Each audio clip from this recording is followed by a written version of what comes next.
વડોદરાના સાવલી તાલુકામાં કમોસમી વરસાદથી થયેલા પાકની નુકસાની અંગે સમીક્ષા બેઠક યોજાઈ। સાવલી ધારાસભ્ય કેતન ઇનામદારની અધ્યક્ષતામાં સાવલી ડેસર તાલુકાના ગ્રામસેવકો અને તલાટી સાથે સાવલી સેવા સદન ખાતે મિટિંગ યોજાઈ। મિટિંગમાં સાવલી મામલતદાર, પ્રાંત અધિકારી, તલાટી મંડળ પ્રમુખને સાથે રાખી તાલુકાના ખેડૂતોને થયેલ પાક નુકસાની વિશે વિસ્તૃત માહિતી મેળવી તાલુકામાં ખેડૂતોને કમોસમી વરસાદથી રવિ પાકોમાં થયેલ નુકસાની સામે યોગ્ય વળતર મળી રહે તે હેતુથી મિટિંગનું આયોજન કરવામાં આવ્યું। ધારાસભ્ય કેતનભાઈ દ્વારા ગ્રામસેવકોને પોતપોતાના તાબા હેઠળની પંચાયતમાં ખેડૂતો સાથે પાક નુકસાની અંગે માહિતી લઈ સર્વે કરી જે તે ડિપાર્ટમેન્ટમાં મોકલી આપવી। મિટિંગમાં હાજર રહેલા તમામ ગ્રામસેવકોને ધારાસભ્ય કેતનભાઈ દ્વારા 20 દિવસમાં સર્વે કરવાની અપીલ કરીને ખેડૂતોને પાકનું યોગ્ય વળતર મળી રહે તે માટે તલાટી અને ગ્રામસેવક સર્વે કરવા જણાવવામાં આવ્યું હતું। મિટિંગમાં હાજર રહેલ ગ્રામસેવકો અને તલાટી દ્વારા ખેડૂત પોર્ટલમાં એરર આવતી હોવાની રજૂઆત કેતન ઇનામદારને કરવામાં આવી। સાવલી ધારાસભ્ય કેતન ઇનામદાર દ્વારા જણાવવામાં આવ્યું કે સાવલી અને ડેસર તાલુકાના કોઈપણ ગામમાં તલાટી કે ગ્રામસેવક જોડે સર્વે કામગીરી વખતે ખરાબ વર્તન કરે તો મને જણાવો। હું નરેન્દ્રસિંહ રાવલજી, ડેસર તાલુકા વક્તાપુરાનો વતની છું, સરપંચ સાથે ખેડૂત છું।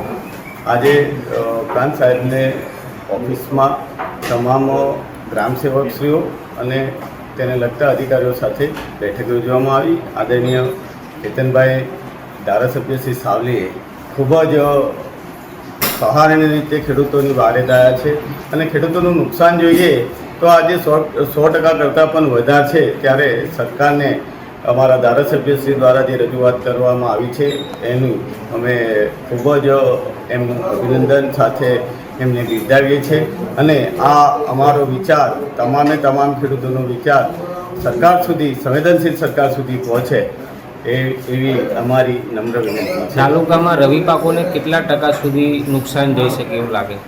આમ ગણીએ તો આજની તારીખે 80% ઉપર નુકસાન રવિ પાકોને છે, પણ એને કોઈ કામ વગરનું છે। 10 હેક્ટરમાં માનો કે 3 હેક્ટર સારું છે, પણ 10 હેક્ટર પછી રાખી શકાય એવું નથી, એટલે 100% નુકસાન ગણાય।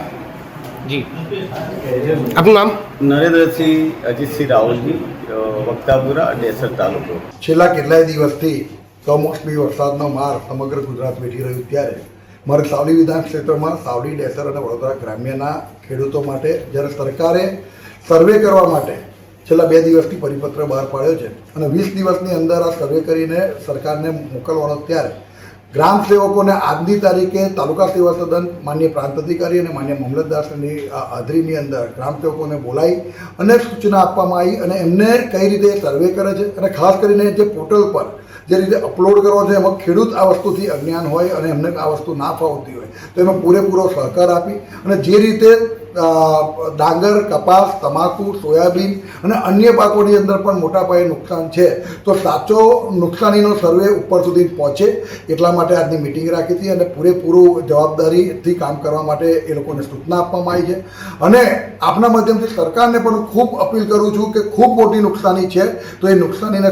સંપૂર્ણ રીતે ભરપાઈ થાય એ રીતે ખેડૂતો માટે સરકાર ખૂબ પોઝિટિવ છે તો પોઝિટિવ વિચારી અને સારું વળતર મળે એવી અપેક્ષા છે। કેતનભાઈ, ખેડૂત પોર્ટલ પર એરર આવી રહી છે તેવું ગ્રામસેવકોનું કહેવું છે, એના માટે શું વ્યવસ્થા થશે? કદાચ આજે મેં એવું કહ્યું કે અમારા ગામડાની અંદર સર્વર ખૂબ ધીરું ચાલી રહ્યું છે, સર્વરને લઈને જે તકલીફો પડતી હોય અને એમાં પણ ખાસ કરીને એવું છે કે ભાઈ 100 મીટરની રેન્જમાંથી જ આ અપલોડ કરવું તો એના માટે પણ વૈકલ્પિક કંઈક વ્યવસ્થા કરવા માટે અમારી રજૂઆત છે અને ઓનકોમ એ પોર્ટલથી એ લોકો કંઈક નોટ કેમ્પથી એ લોકોએ કહ્યું છે કે કરી લો અને એમને પતલો રસ્તો કાઢ્યો છે।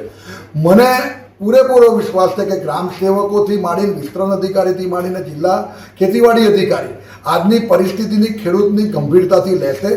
આ ખેડૂતો અત્યારે જે પરિસ્થિતિમાં છે એમાં સરકારનો જે અભિગમ પોઝિટિવ છે એમાં આપણે પણ એમને પૂરેપૂરો સહકાર આપીને સારું વળતર એમના સુધી પહોંચે એવું કામ કરવાનું છે, એટલે કોઈ પણ પ્રકારનું વિઘ્ન નહીં આવે એવું મને